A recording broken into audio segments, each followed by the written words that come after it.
नमस्कार, सुप्रभात। हमारे चैनल नोबल नेचर आरएस पर दोस्तों आपका एक बार फिर हार्दिक स्वागत और अभिनंदन। आज का मोटिवेशन कोट है दोस्तों, कुछ बातों का आज ही कूड़े के कचरे में डाल देना। अगर आपको लक्ष्य प्राप्त करना है तो पहली चीज, कोई भी लक्ष्य बनाने के बाद आपको ये लगे कि लोग क्या कहेंगे। दूसरी बात, आपका समय नहीं है। तीसरी बात, आपका मूड नहीं है। और चौथी बात कि आप ये काम नहीं कर सकते। दोस्तों, कभी भी जीवन में वक्त नहीं आता, कभी भी जीवन में मूड नहीं होता और कभी भी लोग आपको ये नहीं कहेंगे कि आप ये काम अच्छा कर रहे हो, चाहे कितना भी अच्छा कर देना। लोग, अगर आप अपने जीवन में सफल होते हो तो आपको अच्छा बता देंगे, और अगर सफल नहीं होते हो, चाहे आप कितनी भी मेहनत करें, आपको हमेशा बुरा बताएंगे। इसलिए लोगों की बातों में ना करके हमेशा अपने अपने टारगेट को फोकस करते हुए अपने लक्ष्य की ओर, लक्ष्य के प्रति अग्रसित हो। इन्हीं इन्हीं कुछ मोटिवेशन बातों के बाद अब मैं आज का वीडियो राष्ट्रीय घटनाक्रम, राष्ट्रीय आंदोलन के अंतर्गत प्रमुख घटनाओं के बारे में, जो आपके लिए एक नया टॉपिक, नई तरीके सीरीज बनाकर प्रस्तुत की, उसको आगे बढ़ाने जा रहा हूं। दोस्तों, अगर मेरा ये वीडियो आपको पसंद आ रहा है तो एक परिवार की तरह इसको फैला दो और इसमें अधिक से अधिक सब्सक्राइबर और इसमें लाइक और कमेंट करना स्टार्ट कर दो। दोस्तों, इसके कमेंट बॉक्स में हम लोग कुछ वक्त बाद एक पर्सनों की सीरीज स्टार्ट करेंगे। हर एक बंदे को कोई भी 5% शेयर करने होंगे जो इम्पोर्टेड होगा, और वह काम आप कभी भी स्टार्ट कर सकते हो। आज से मैंने कहना स्टार्ट कर दिया है। आज का घटनाक्रम है राष्ट्रीय आंदोलन को घटनाक्रम, जो हम पढ़ रहे थे 1900 के आसपास का घटनाक्रम। उसके अंतर्गत हमने कुछ घटनाक्रम पढ़ लिया था, जैसे कि उग्रवाद का चरण जो 1905 से 15 के बीच में है। इसके दौरान अंग्रेजों ने क्या क्या सुधार किए, उनके बारे में आज पढ़ने जा रहे हैं। दोस्तों, 1900 में क्या क्या घटनाक्रम हुआ। 1900 के अंदर जैसे ही लॉर्ड कर्जन आते हैं, 1901 में विश्वविद्यालय अधिनियम लेकर आते हैं। 1904 में कलकत्ता में कुछ विश्वविद्यालयों की स्थापना होती है। दोस्तों, कलकत्ता के अंतर्गत इसके अंदर बंगाल नेशनल कॉलेज की स्थापना करते हैं अरविंद घोष जी। 1904 के आसपास ही कलकत्ता नेशनल कॉलेज की स्थापना होती है। उसके बाद में राष्ट्रीय शिक्षा को बढ़ावा देने के लिए राष्ट्रीय शिक्षा परिषद का गठन किया जाता है स्वदेशी आंदोलन के दौरान 1906 के अंतर्गत। दोस्तों, 1905 में बंगाल विभाजन के बाद देश में जो एक स्वदेशी और बहिष्कार की भावना जागृत हुई, उसको आगे बढ़ाने के लिए 1906 में राष्ट्रीय शिक्षा परिषद का गठन किया जाता है। इसके बाद में जो राष्ट्रीय शिक्षा परिषद है, इसके द्वारा 1906 में एक इंडियन सोसाइटी व ओरिएंटल आर्ट्स नामक एक छात्रवृत्ति चलाई थी। उस छात्रवृत्ति का पहला जो लाभ प्राप्त करने वाला व्यक्ति था वह नंदलाल घोष था। इसको पहली बार Indian Society of Oriental Arts की छात्रवृत्ति मिली थी। इसके कई बार ये प्रश्न पूछा जा चुका है। दोस्तों, इसके बाद में उसी समय बंगाल केमिकल्स की स्थापना की जाती है, और इसकी स्थापना जगदीश चंद्र और प्रफुल्ल चाकी करते हैं। दोस्तों, इसके बाद में अजीत सिंह जी, जिन्होंने स्वदेशी आंदोलन दिल्ली पंजाब में चलाया था। पंजाब की राजधानी, पाकिस्तान और पंजाब राजधानी आज भी लाहौर है, और लाहौर में इन्होंने एक अंजुमने मोहतने वतन नामक संस्था की स्थापना करी थी स्वदेशी आंदोलन के दौरान। अंजुमने मोहतने वतन नामक संस्था की स्थापना करी थी। दोस्तों, और इसी संस्था की स्थापना के साथ साथ इन्होंने भारत माता नामक पत्र भी लिखा था। इन्होंने, इसके अलावा बात करूं तो 1912 में लॉर्ड होर्डिंग पर एक बम गिराया गया था। दोस्तों, लॉर्ड होर्डिंग पर एक बम गिराया गया था, और जब इस पर बम गिराया गया तो इसके जुलूम में कुछ लोगों पर केस चलाया गया था। उस केस को अवध केस के नाम से जाना जाता है, और उसमें अवध कुमार, बसंत आदि लोगों को पकड़कर जेल में डाला गया था। कुछ लोगों को आजीवन कारावास मिला था। इसके बाद में कुछ आगे बात करूं तो 1905 में ढाका षड्यंत्र केस भी हुआ था। ढाका षड्यंत्र केस के दौरान पुतिन बिहारी दास और आशुतोष गुप्ता को गिरफ्तार किया गया था। ढाका षड्यंत्र केस के दौरान पुतिन दास और आशुतोष गुप्ता को गिरफ्तार किया गया था। इसके बाद में बात करूं दोस्तों, 1905 में ही एक इंडियन हाउस जो कि ब्रिटेन में हुआ करता था, इंडियन हाउस, तथा होम रूल लीग जो कि ब्रिटेन में ही स्थापित हुई थी। Home rule society, Indian house और home rule league society Britain के अंदर लंदन में इनकी स्थापना की जाती है श्यामजी कृष्ण वर्मा के द्वारा। और श्यामजी कृष्ण वर्मा ने इंडियन सोशलिस्ट पत्रिका का विमोचन किया था। इंडियन हाउस और होम रूल लीग सोसाइटी की स्थापना इन्होंने लंदन में करी थी 1905 में। इसके बाद बात करूं तो 1908 में अंग्रेजों ने विस्फोटक पदार्थ अधिनियम पास करवाया था। अंग्रेजों ने भारत में एक अधिनियम लेकर आई थी 1908 में, विस्फोटक पदार्थ अधिनियम। इसके तहत उन्होंने कहा था कि कोई भी भारतीय कहीं पर भी कारखाना बना करके विस्फोटक कारखाना नहीं बना सकता और नहीं उसका यूज कर सकता। इसी के तहत आपको एक बात याद दिलाऊं तो मणिकतुल्ला ने एक बम का कारखाना बनाया था। मणिकतुल्ला के अंदर एक बम का कारखाना हेमचंद कानूनगो ने बनाया था। हेमचंद कानूनगो का जो मणिकतुल्ला में कारखाना था, बम का कारखाना, इसको केनेडी महिलाओं की हत्या कर दिए जाने के बाद खुदीराम बोस और प्रफुल्ल चाकी ने एक बम फेंका और खुदीराम बोस और प्रफुल्ल चाकी ने केनेडी की 2 महिलाओं को मार दिया था अलीगढ़ के अंदर। इसलिए इन दोनों के ऊपर अलीगढ़ केस 1909 में चला था और 1908 में यह विस्फोटक अधिनियम जो पास हुआ था, इसके तहत जो मणिकतुल्ला में कारखाना था हेमचंद कानूनगो का, ये कारखाना बंद कर दिया जाता है। इसके बाद में दोस्तों इंडियन हाउस तथा होम रूल सोसाइटी की स्थापना श्यामजी कृष्ण वर्मा लंदन में करते हैं। इसके बाद में विस्फोटक पदार्थ अधिनियम 1908 में आता है और 1908 में समाचार पत्र अधिनियम आता है। इसमें भारतीय जो स्वतंत्रता आंदोलन को प्रेरित करने वाले समाचार पत्र थे, उन पर कुछ प्रतिबंध लगाए गए थे, जो कि इल्बर्ट बिल विवाद 1878 का था पूना, और इसके अलावा वर्नाक्युलर प्रेस एक्ट उसी के समान समाचार पत्र अधिनियम 1908 में अंग्रेजों लाए थे। और इन्होंने कहा था कि भारतीय न्यूज़पेपर तो छाप सकते हैं लेकिन उसमें अंग्रेज विरोधी बातें नहीं छाप सकते, उनके ऊपर इनको प्रतिबंध लगाया गया था। इसके अलावा 1901 में एक राजद्रोहात्मक अधिनियम भी लेकर आया था। कर्जन आते ही राजद्रोहात्मक अधिनियम लाया और इसमें यह कहा गया स्पष्ट कि आप राजद्रोह के आधार पर अगर गिरफ्तार किए जाते हैं तो आपको जेल में डाल दिया जाएगा। और इसी राजद्रोहात्मक अधिनियम के तहत ही बाल गंगाधर तिलक को, रास बिहारी बोस को, इसके अलावा अरविंद घोष आदि लोगों को जेल में डाला गया था। और इन लोगों ने जेल में से निकलने के बाद जो इनके अंदर उग्रवादी भरा पड़ा था, उस उग्रवाद को समाप्त करके होम रूल लीग जैसी संस्थाएं बना करके भारत को नए तरीके से आजादी दिलाने की कसम ली थी। और उसमें ये शायद जब तक जीवित रहे तब तक अपने पूरी ईमानदारी से कार्य करते रहे थे। इसके बाद की बात करूं तो 1908 में भारतीय दंड नीति संशोधन अधिनियम आया था। 1908 में भारतीय दंड नीति संशोधन अधिनियम आया था। उसकी बात करूं तो 1908 गज लिख दिया दोस्तों। 1913 में गदर पार्टी की स्थापना हुई थी और गदर पार्टी की स्थापना जो हुई थी ये सैन फ्रांसिस्को अमेरिका में हुई थी दोस्तों। सैन फ्रांसिस्को अमेरिका में हुई थी।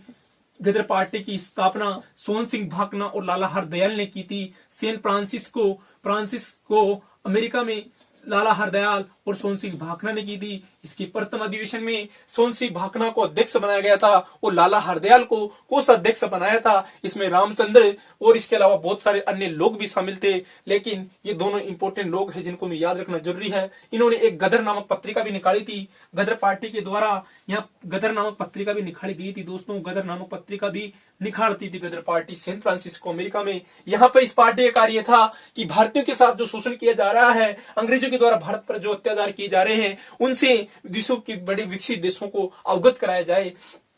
इसके अलावा कुछ अनुशीलन समितियों का गठन भी किया गया दोस्तों। अनुशीलन समिति थी जैसे कलकत्ता अनुशीलन समिति, जिसकी स्थापना जतीन्द्र नाथ और अरविंद घोष ने की थी। इसके अलावा ढाका अनुशीलन समिति थी एक, उसकी स्थापना पुतिन दास ने की थी। कई बार एग्जाम में आ चुकी है दोस्तों। ढाका अनुशीलन समिति की स्थापना पुतिन दास ने 1902 में की थी और कलकत्ता अनुशीलन समिति की स्थापना 1905 में जतीन्द्र नाथ एंड अरविंद घोष ने की थी। अलीगढ़ षड्यंत्र केस आपको मैंने पढ़ाई दिया दोस्तों। 1908 में घटित केनेडी महिलाओं के ऊपर बम फेंका गया और उस बम के दौरान प्रफुल्ल चाकी और खुदीराम घोष के द्वारा फेंका गया था। प्रफुल्ल चाकी ने आत्महत्या कर ली थी और खुदीराम घोष को जेल हुई थी। इसके अलावा मणिकतुल्ला में जो बम बनाने का कारखाना था उसको हेमचंद कानूनगो ने बनाया था, उसको भी इस विस्फोटक अधिनियम 1908 के तहत समाप्त बंद कर दिया गया था। इसके अलावा अरविंद घोष जैसे ही जेल से रिहा होते हैं, एक गर्म दल के विख्यात नेता थे, लेकिन जैसे जेल से निकलते हैं तो पद्दुचेरी चले जाते हैं और पंडिचेरी में जाकर के एक आश्रम की स्थापना करते हैं। और उस आश्रम में रहते हुए इन्होंने 2 बुक्स लिखी थी जो हमारे एग्जाम के हिसाब से काफी इंपोर्टेंट है, सावित्री और एक का नाम था द लाइफ डिवाइन। इन 2 पुस्तकों को लिखा था और इनके विमोचन में इन्होंने कहा था, जैसे गीता रहस्य मांडले जेल में रहते हुए 1908 में बाल गंगाधर तिलक ने लिख करके उन्होंने कहा था कि अंग्रेजों को अगर आप उग्रवादी तरीके से भगाना चाहोगे तो ये कभी नहीं भागेंगे और अंग्रेज भारतीयों के लिए हमेशा विडंबना रहेंगे। उसी प्रकार अरविंद घोष ने भी पांडिचेरी आश्रम में रहते हुए 2 बुक लिखी और भारतीयों को उग्रवाद से खत्म करने की और बातें कही। इसके बाद की बात करूं तो मित्र मेला संगठन मित्र मेला संगठन 1903 में बना था। मित्र मेला संगठन बनाया था वीडी सावरकर, वीर सावरकर ने बनाया था, जिसको वीर सावरकर और उसका भाई गणेश सावरकर ने बनाया था। ये दोनों महाराष्ट्र मराठा बंधु थे। इन्होंने इसी संगठन का आगे चलकर नाम अभिनव भारत पड़ा, जिसका संपादक, जिसका मुखिया गणेश सावरकर को माना जाता है, जो कि वीडी सावरकर का भाई था। वीडी सावरकर ने 1857 क्रांति के बारे में कहा था कि ये भारत का प्रथम स्वतंत्रता संग्राम है दोस्तों। इसके अलावा मैं और कुछ फैक्टरों की बात करूं तो वो फैक्ट इस प्रकार है दोस्तों। 1906 में मुस्लिम लीग की स्थापना होती है। 1909 में पार्लियामेंट सुधार आता है और 1909 में ही लॉर्ड होर्डिंग पर 1912 बम फेंका जाता है। और इसके अलावा 1910 के अंदर 1911 में दो परिवर्तन होते हैं बड़ो। एक तो हमारी राजधानी जो पहले कलकत्ता हुआ करती थी अंग्रेजों के टाइम में, उसको कलकत्ता से चेंज करके दिल्ली में लाया गया। इसके अलावा 1911 में होता है ये परिवर्तन, कलकत्ता से दिल्ली राजधानी 1911 में आता है। इसके अलावा जॉर्ज पंचम का दरबार लगाया जाता है 1910 में, और जॉर्ज पंचम के दरबार के समय का भव्य स्वागत किया जाता है। इसके अलावा दोस्तों इससे पहले जो राजा आए थे ब्रिटेन के, वो 1876 में आए थे और उनका नाम था, वो हमारे अल्बर्ट साहब आए थे, जिन्होंने जयपुर का गुलाबी रंग से पुतवाया था महाराजा राम सिंह ने। और अल्बर्ट जब आए थे भारत में, अल्बर्ट राजा ब्रिटेन के 1878 के आसपास, उस समय जयपुर का रंग गुलाबी रंग से पुतवाया था महाराजा राम सिंह सेकंड के द्वारा। इसके अलावा बात करूं और कुछ फैक्टों की तो 1907 के सूरत अधिवेशन में जो गर्म दल और नरम दल अलग हुए थे, उस गर्म दल ने उग्रवाद चरण चलाया 1905 से लेकर 15 तक। लेकिन वो उग्रवाद चरण भी कहीं न कहीं असफल रहा। कुछ लोगों ने आत्महत्याएं की, कुछ लोगों को जेल में डाल दिया गया, कुछ लोगों ने किताबें लिख करके, गीता महाभारत आदि पढ़ करके अपना विचार परिवर्तन किया। और फाइनली 1913 में गदर पार्टी बनती है और 1914 से 18 के बीच में प्रथम विश्व युद्ध होता है। और 1914 से 18 के बीच में जो पहला विश्व युद्ध हुआ था, उस प्रथम विश्व युद्ध के दौरान गांधी जी की भारत में एंट्री होती है। और 9 जनवरी 1915 को महात्मा गांधी भारत आते हैं। और 9 जनवरी 1915 जब ये भारत आए तो इन्होंने आते ही प्रथम विश्व युद्ध के दौरान अंग्रेजों की जो हार हो रही थी, अंग्रेज जो पिछड़ रहे थे, उन अंग्रेजों को जिताने के लिए भारतीय युवाओं में एक आक्रोश भरा, क्योंकि ये सत्य और अहिंसा के पुजारी थे। और इन्होंने आते ही, जैसे 9 जनवरी 1915 को गांधी भारत आते हैं, तो गांधी के आते इन्होंने एक सर्जेंट का कार्य किया। और सर्जेंट का कार्य करते हुए इन्होंने भारतीय कहीं युवाओं को ये प्रोत्साहित किया कि आप लोग अंग्रेजों का साथ दो, अंग्रेजों की सेना में जाओ और प्रथम विश्व युद्ध में उनका साथ दो, क्योंकि यह आपको जैसे 1918 जैसे युद्ध समाप्त होगा आपको आजादी करेंगे। लेकिन ऐसा कुछ नहीं हुआ दोस्तों। जैसे 1918 में प्रथम विश्व युद्ध समाप्त होता है, प्रथम विश्व युद्ध चला था 1914 से 18 के बीच में। और प्रथम विश्व युद्ध जो चला था उसमें 1914 से 18 के बीच में इसको खत्म होते ही अंग्रेजों ने भारतीयों के साथ जो बिहेवियर किया वो बहुत गंदा था। इन्होंने जैसे 18वें विश्व युद्ध समाप्त होता है, 1919 में एक काला कानून लेकर आते हैं। और वह काला कानून था रोलेट एक्ट। जैसे ही रोलेट एक्ट 24 मार्च 1919 को इंडिया में प्रवेश करता है, उस रोलेट एक्ट के प्रवेश करते ही भारत में बिना दलील, बिना अपील और बिना वकील के लोगों को जेल में डाल दिया जाता है। और उसी कार्यवाही के दौरान 6 अप्रैल और 9 अप्रैल 1919 को पंजाब के अंदर रैलियां की गई। और उन रैलियों में एक सैफुद्दीन किचलू और सत्यपाल आदि लोगों ने मिलकर के 13 अप्रैल 1919 को एक जलियांवाला बाग में रैली आयोजित करने की बात कही। और उस रैली में महात्मा गांधी जी भी सम्मिलित थे। उस रैली के अंदर चंद्र डायल ने बिना कहे बिना सुनाए 13 अप्रैल 1919 को वैसाखी के दिन सिख धर्म के लोगों पर लाठीचार्ज किया और उसके दौरान गोलीकांड किया और जनरल डायर ने हजारों लोगों की जान ली। इसके बाद में इस प्रकार दोस्तों अंग्रेजों ने भारतीयों के साथ जो बिहेवियर किया, जो व्यवहार किया, वो एक लाजमी था। इसके अलावा इस अवधि के दौरान 1909 का पार्लियामेंट सुधार अधिनियम जो पृथक निर्वाचन पद्धति के लिए जाना जाता है, 1917 की 20 अगस्त 1917 को एक घटनाक्रम और हुआ था, जिसमें इन्होंने एक मोंटेस्क्यू घोषणा लेकर आए थे। और मोंटेस्क्यू घोषणा में कहा था कि 1919 में भारत शासन अधिनियम आएगा, जिसको मोंटेस्क्यू चेम्सफोर्ड सुधार कहा जाएगा। और उस मोंटेस्क्यू चेम्सफोर्ड सुधार में ये भारतीयों को कुछ रियायत देंगे, भारतीयों को आजाद करेंगे। लेकिन ये सब लोभ लालच था। उसी 1919 के शासन अधिनियम से पहले ही एक बहुत बड़ा रोलेट एक्ट ला दिया